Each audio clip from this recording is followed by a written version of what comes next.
Mi amor, are you all right? Hey. Shh.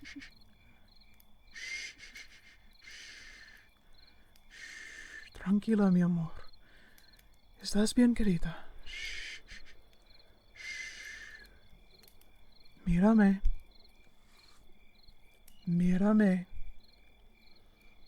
Inhala. Exhala. Inhala. Exhala.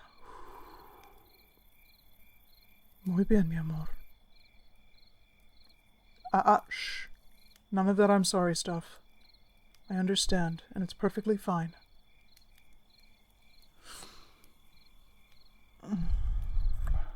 Cállate. It's all right, my love. You don't need to explain.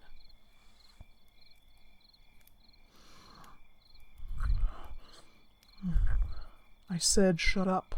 It's all right. You don't need to explain anything. I already know. You've had this nightmare before, remember?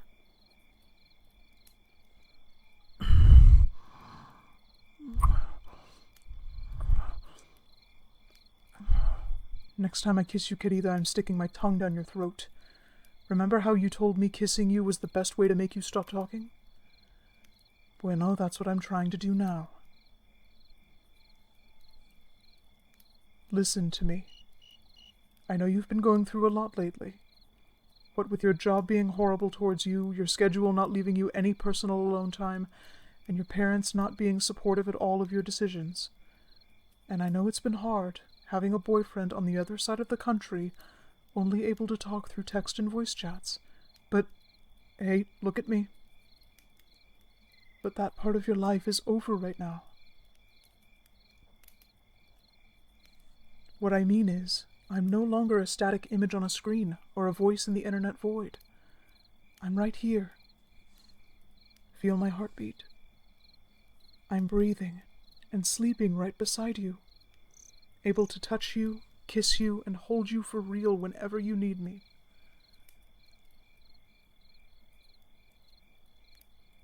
I know it's different than before, and I know getting together unexpectedly like this is frightening and strange, since we've gotten so used to cuddling up to our phones and computer screens.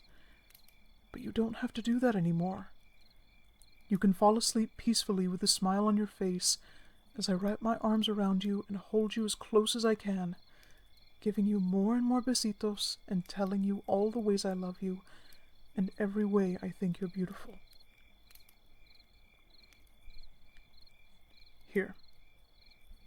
Ven aquí, querida. Curl up next to me, and I'll tell you a story to help put you back to sleep.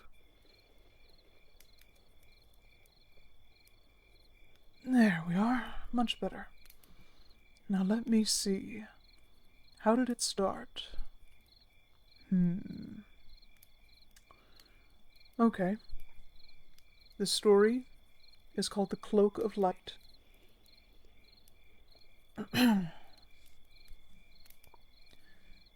Day was the sun, and Night was a curious man.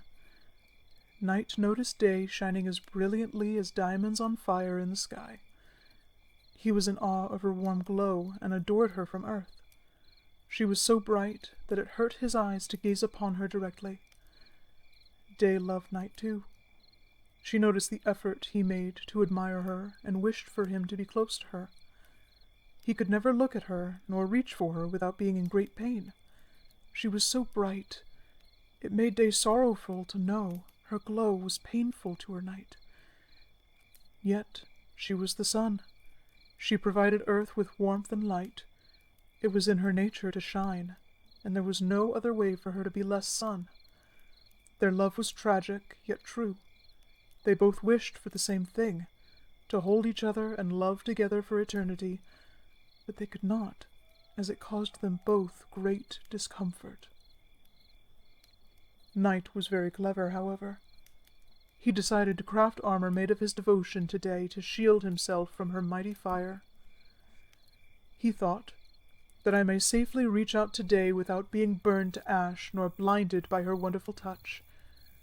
Surely this material would withstand her powerful being, and they could finally be together. Day watched Night toil diligently over the armor. At long last, he came to Day after his beautiful, gleaming armor was crafted. She eagerly reached out to him, but she melted his armor in just a moment. "Oh no!" she exclaimed. She hadn't meant to do this. Night was taken aback and disappointed that his armor was so easily destroyed, but he still adored her. However, Day was also upset that her touch had caused him so much grief. Their love was tragic, yet true. They both wished for the same thing, to hold and love each other for all time, but they could not be together, as it caused them both discomfort. No matter to Night, he used his enormous heart to fashion himself a cloak made of his love for Day. It was the strongest material ever made in all of time. Surely, this time, the cloak would withstand her mighty touch, and they could finally be together. Night then covered himself with the cloak and went to Day once more.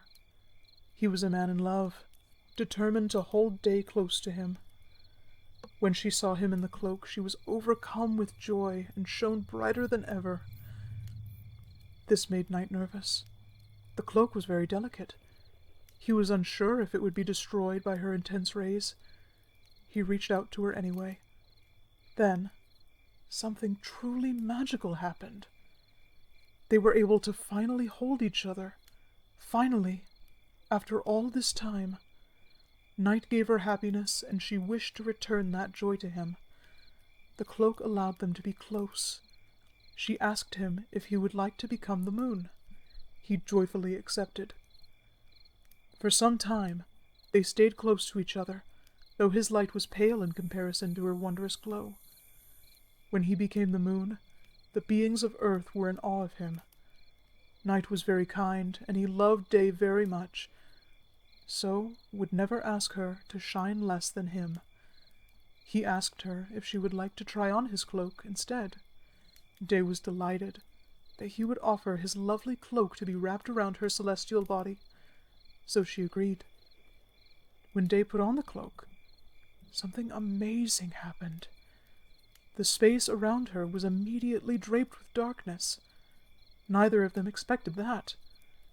But the beings of Earth fell in love with Night, and they began to sing and praise him as they had praised Day.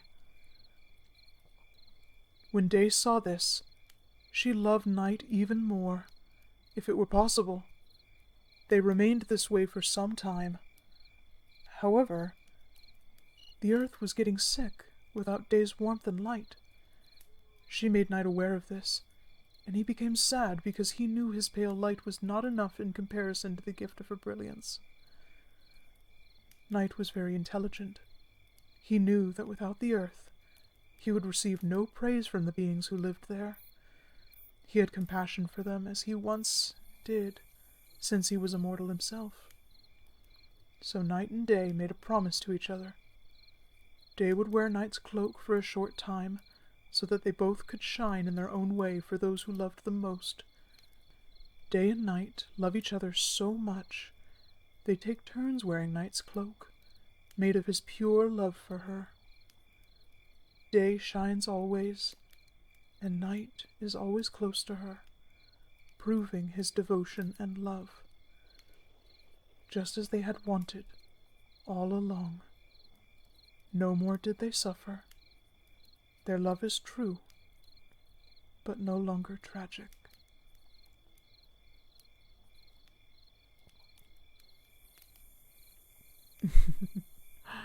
You liked that one, didn't you, mi querida? Good. I hope that was enough to give you plenty of sweet dreams tonight, mi amor. Oh, it wasn't? Well, what else can I do to help you fall asleep? I could sing to you. You really like my singing, don't you? Well, since I chose the story, how about you choose the song?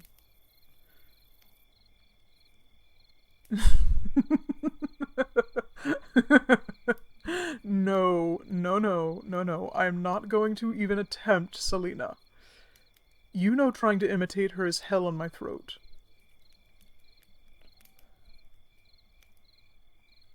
No, no, no, no, no, no, no, no, no, no, no, no, no, no. Let me say it in Spanish. No.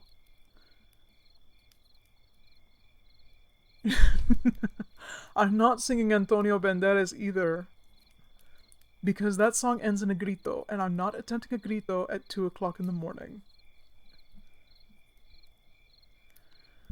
Ay, Dios mío, if you don't choose a real song, mi amor, I'll have to use my own ways of making you sleep.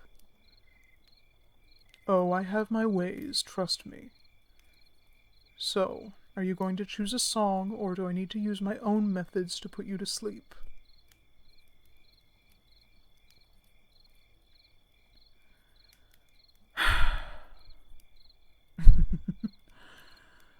Oh, mi dulce tentadora, ¿cómo me haces desearlo?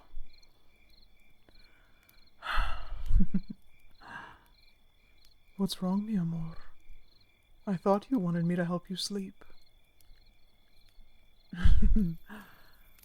Well, I am helping you get to sleep. In my own way. If I can make my sweet, darling, blushing Rose scream in pleasure and make her physically exhausted, her mind will soon follow suit. And, if done right,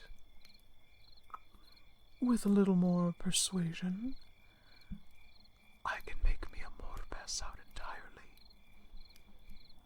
Is that what you want? You don't know. See, now that's a bit of a problem. Like mi amor once said, I'm not allowed to do anything naughty until she tells me so herself.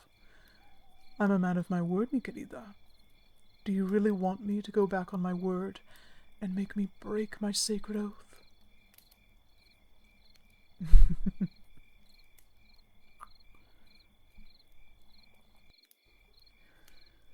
The more I learn, the more I see, the less the world impassions me. The hungry heart, the roving eye, have come to rest, do not apply. The frantic chase, the crazy ride, the thrill has gone. I step aside. I'd believe in anything were it not for you, showing me by just existing only this is true. I love you. I love you.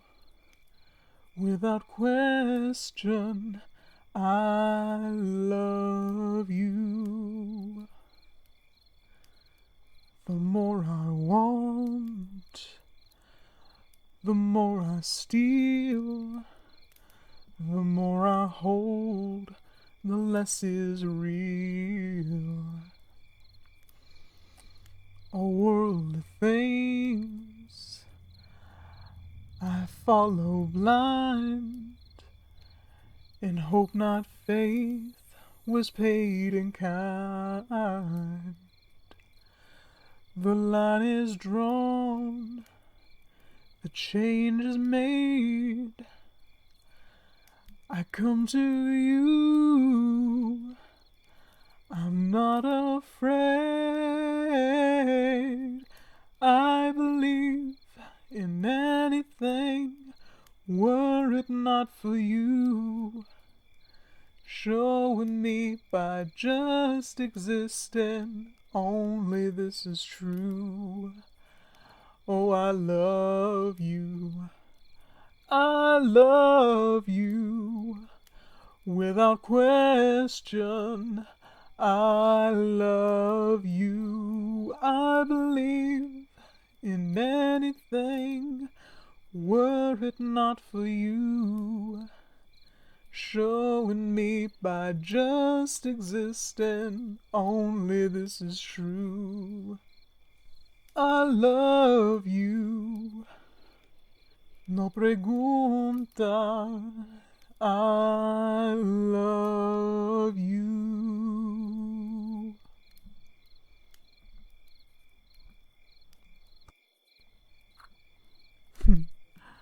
What?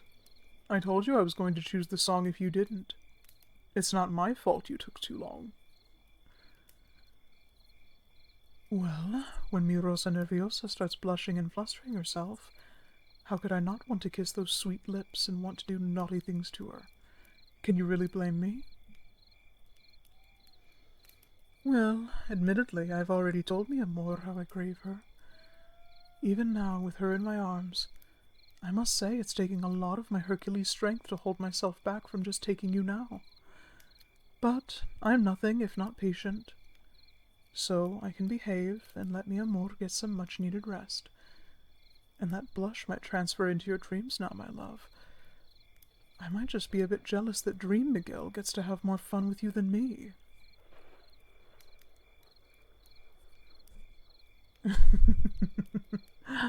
Oh, I know all about your dreams, Niña Traviesa, and I can't wait to experience them for myself. Pero, ahora, duerme. There.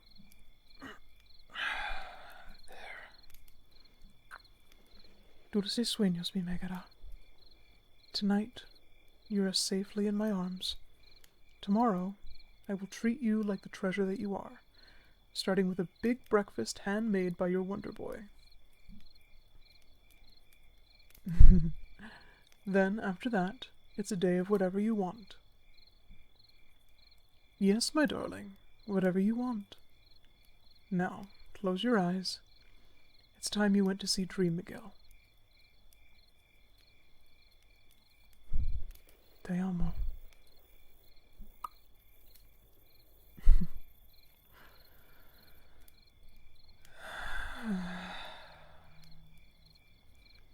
Buenas noches.